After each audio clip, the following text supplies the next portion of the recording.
एक समय जो है नैमिषारण्य के में समस्त प्राणों के कल्याणार्थ सोनक आदि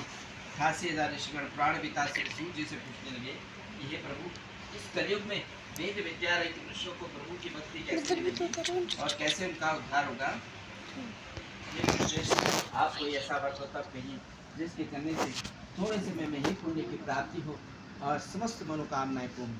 सर्वशास्त्र ज्ञाता श्री सूर्य जी ने कहा कि हे ऋषि मुनियों, आप सबने जो है प्राणियों की हितार्थ उत्तम बात पूछी है। अब मैं उस श्रेष्ठ व्रत को आपसे कहता हूँ जिसे नारद जी ने लक्ष्मी नारायण भगवान जी से पूछा था। लक्ष्मी नारायण भगवान जी ने देवर्षि नारद जी को जिस प्रकार से कहा था उस कथा को कहते हैं। आप ध्यान से। एक समय योगी नारद जी तीनों लोकों का भ्रमण कर रहे थे और तीनों लोकों में घूमते घूमते जब वो पृथ्वी लोक में आए तो यहाँ आकर देखा कि सभी प्राणी, समस्त प्राणियों में 84 लाख योनियां है ना, उसमें मनुष्य योनि अति दुर्लभ है और मनुष्य जीवन को पाकर भी जो मनुष्य जीव है वो बहुत दुख को प्राप्त। उनका दुख कैसे दूर होगा, ऐसा मन में सोच करके उसी समय वैकुंठ धाम की ओर प्रस्थान करेंगे। जब वैकुंठ धाम पहुंचे तो वहां पर जाकर श्वेत वर्ण 4 भुजाओं वाले देवों के इस नारायण भगवान को देख करके उनकी स्तुति करने लगे और कहने लगे, ये भगवान आप अत्यंत शक्ति से संपन्न है, मन और वाणी भी आपको नहीं पा सकते हैं, आपका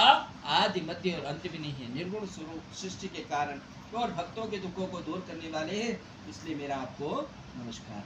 तब नारद जी ने जो है जब भगवान जी की स्तुति की, भगवान जी ने दर्शन और कहा कि नारद जी आप यहाँ पर क्यों आए हो, निसंकोच होकर के अपने मन के भाव को तो। तब नारद जी ने कहा कि प्रभु, पृथ्वीलोक में सभी मनुष्य अपने कर्मों के प्रभाव से दुखी हैं। ये प्रभु, यदि आपकी मुझ पर कृपा है तो बताइए कि इन मनुष्यों का दुख कैसे दूर होगा, कैसे वो इस मनुष्य जीवन में अपना उद्धार कर पाएंगे। तो भगवान जी ने कहा कि नारद जी आपने तो बड़ा ही अच्छा प्रश्न किया, अब मैं आपको उस श्रेष्ठ पुण्य को बताता हूँ जिसको करने से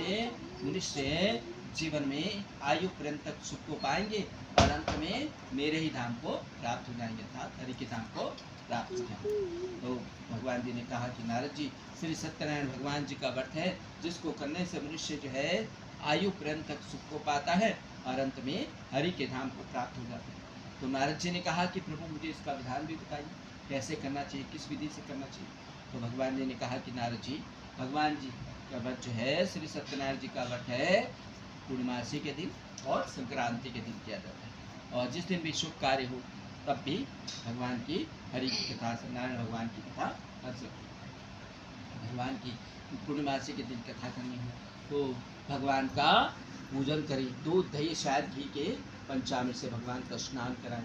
पेट पूजन कर उनको नैवेद्य अर्पण करें, गेहूँ के आटे का चूर्ण या चावल के आटे साथी का चूर्ण बना करके उसमें शक्कर या गुड़ मिलाकर भगवान को अर्पण करें, नैवेद्य अर्पण कर कदली का फल, केले का फल अर्पण करें, ऋतु फल और भी जो फल है ऋतु फल वो भी अर्पण कर सकते हैं और विधि विधान से भगवान की पूजा करें, उनका ध्यान करें, उनको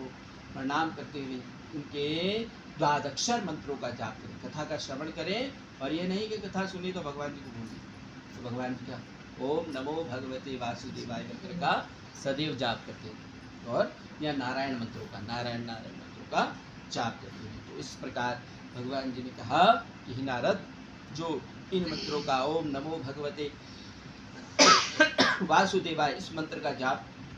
करते हैं तो उनके सभी जो है कष्ट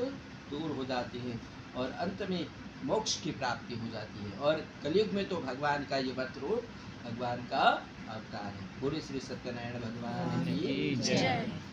नारायण नारायण श्रीमन्नारायण नारायण नारायण भजमन नारायण नारायण।